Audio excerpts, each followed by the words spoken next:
भैया भैया, जो मैं ये सुन रहा हूँ क्या सच है कि कैकई के कहने पर महाराज ने आपसे राज छीन लिया?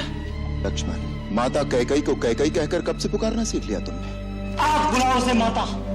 मैं उस कुल घटनी को माता नहीं कहूंगा और मैं यह न्याय भी कभी नहीं होने दूंगा।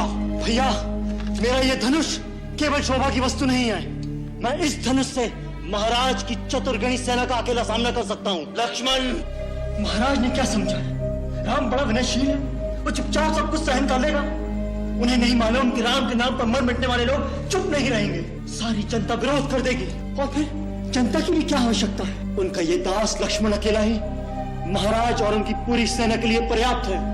और भरत भी आ गया तो उसे भी छठी का दूध याद दिला दूंगा। चुप रहो लक्ष्मण, अनर्गल बातें मत करो। आप बीच में मत पड़ो भैया। अन्याय सेना क्षत्रिय धर्म के विरुद्ध है। शत्रु वार करे और क्षत्रिय उसका उत्तर न दे, ये उसकी वीरता पर धिक्कार है। जो राज सिंहासन प्रजा में घोषणा करके आपको दिया जा चुका है, उस राज सिंहासन पर बैठने का अधिकारी कोई नहीं हो सकता, सो महाराज भी नहीं। आपका ये लक्ष्मण यदि मर नहीं गया तो उस सिंहासन पर महारानी सीता के साथ आप विराजमान होंगे। महाराज दशरथ और उनके चहेते भरत दोनों आपके दरबार में करबद्ध खड़े होंगे।